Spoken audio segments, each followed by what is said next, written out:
Hey guys, welcome to a windy episode of Bushcraft north of 60. We're on top of this hill. What we want to do is see what it's like to start wet wood up here. So it's dry wood, seasoned wood, but it's wet wood. It's basically, well, winter's trying to hang on, but it's basically spring now. We've got a lot of melt water coming out, a lot of the snow here piling up, and where it's all rock, like you can see here, it's not exactly a type of ground that's going to get saturated and sop up with water. It just piles up. So let's try some stuff out here. You guys stay tuned and we'll see you in a minute.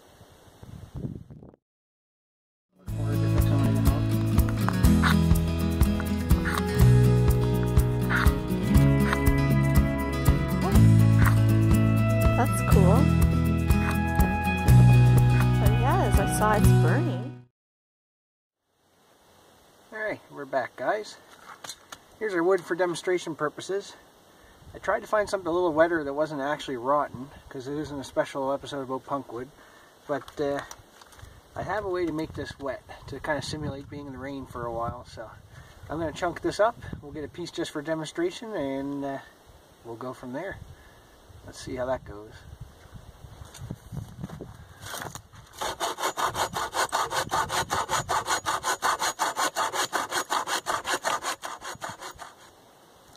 Well, it's not rain, but it's probably going to be wet enough to at least demonstrate what we want to do. Or it might not be. Oh yeah, there we go.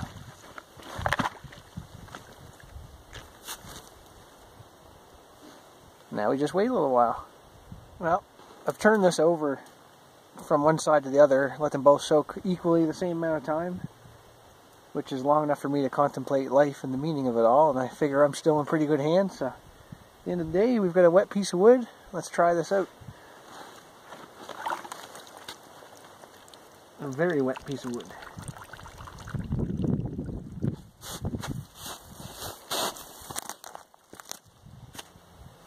So here's the next part. When it's wet out, what do? You go inside, right? Seek shelter. Well, your firewood, you should do the same thing. Don't worry about the outside, worry about the inside. So I got my little handle on here. Now let's just see what this looks like inside before we get too excited. It's definitely wet. The knife is pushing that out like a sponge. What I want to do is get a fairly decent side to it here.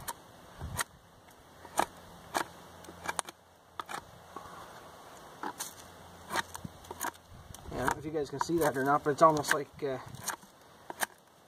yeah, you can see the water, and it's all over my knife too, so. It's got a little wet, there's some deep cracks in it too, so that would have drawn the water inside a bit as well.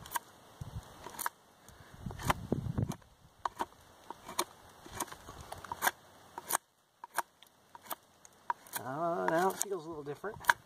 So before, when the wood was sliding nice and easy, the knife through it, and it was breaking off in large pieces that were straight.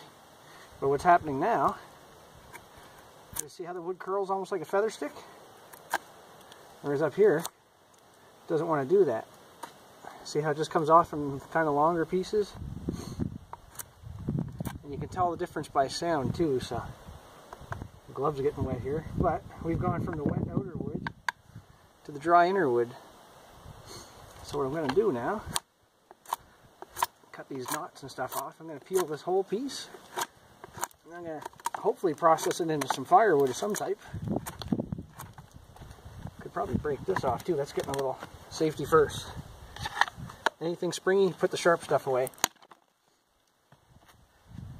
Yes, we could probably get a little bit out of that. Alright, we'll see you guys in a minute. I'm going to finish this part of it up.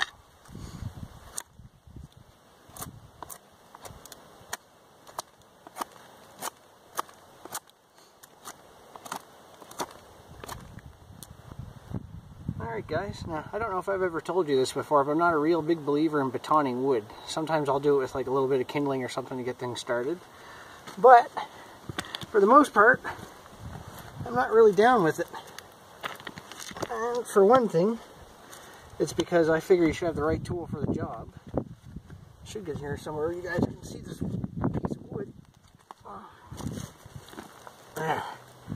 Totally not comfortable. Anyways, you should have the right tool for the job, and A knife is not an axe, I don't think.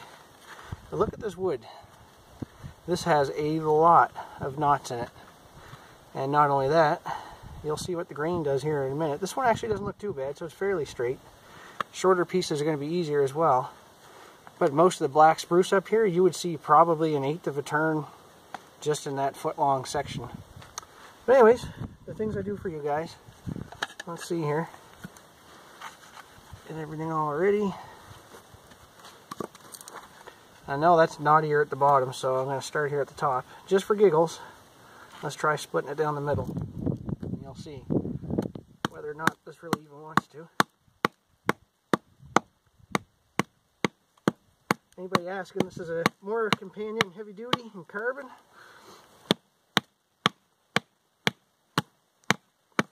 This poor knife. This is really working this knife.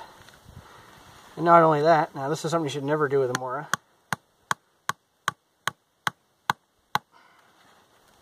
Not only that, this is not good going stuff at all.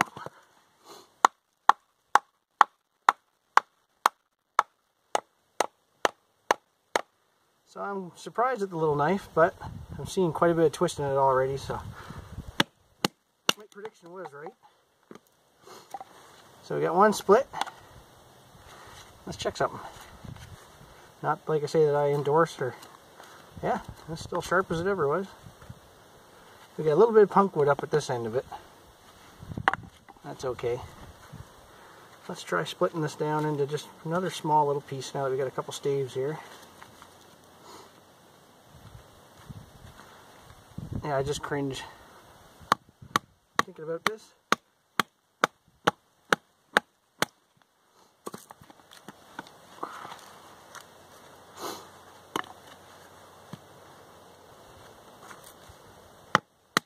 This is definitely more manageable sizes now, but those little rounds, yeah, that was basically pushing limits. There's some more dirty old wood, but check this out. You want to smell the pitch on this. That's crazy. I like that. I think that's getting me a little excited here. The ends are still pretty wet too, where it sopped up that water. So I'll have to remember that when we're getting this ready to go.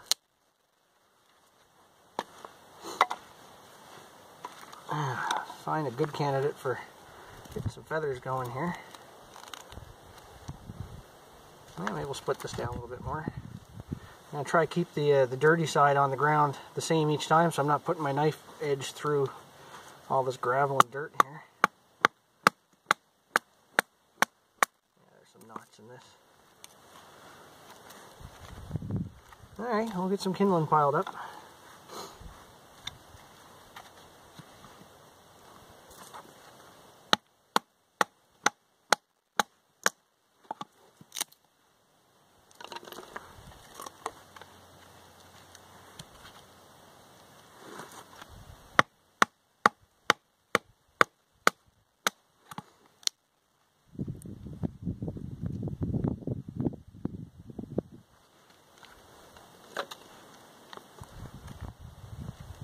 Battery's dying, it's getting cold again, so I'm going to do this real quick. All you missed me doing was making a pile of feathers. I don't always make feather sticks. I sometimes like to just make a pile of those. I'll cut them until I get quite a few curls, chip it off and make a new one. Let's see here if we're going to get some fire.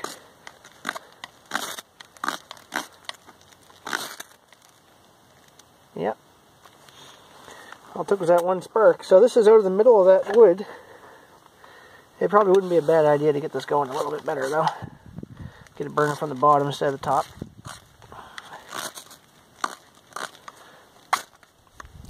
There we go.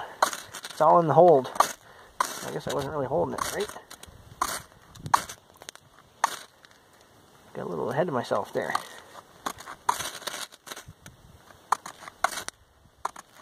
Yeah, there we got some flame going. Yes, we did. Smells good. Let's see if we can't put some down here too. Get all those little feathers going. It's pretty windy.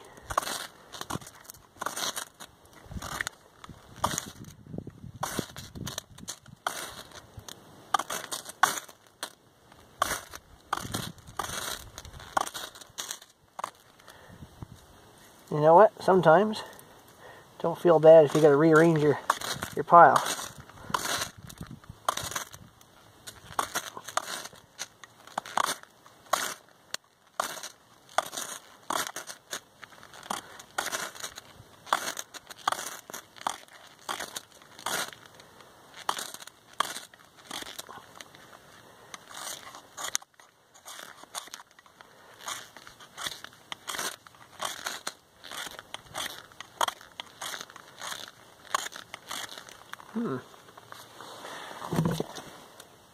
It's not going as well as I would have hoped.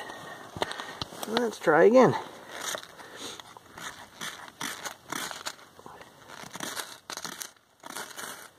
Maybe I gotta get a little mad out of here. There we go.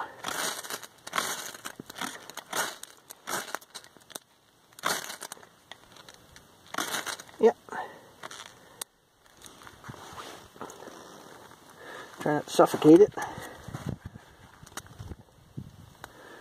I don't know how dry this stuff is, but we're hoping it's dry because this is the stuff that was underneath.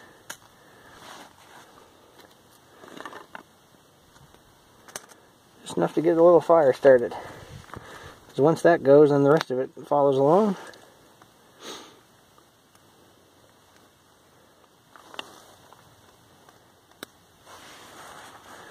Maybe we'll give this just a little bit more fuel here too to get her going, some tinder.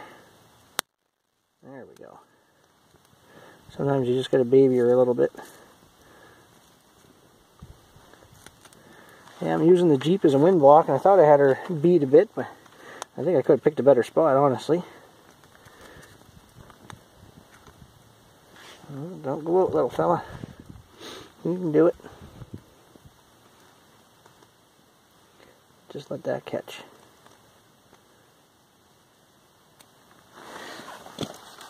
Well, like I say, the battery's going dead, so this is going to be a quick and dirty one.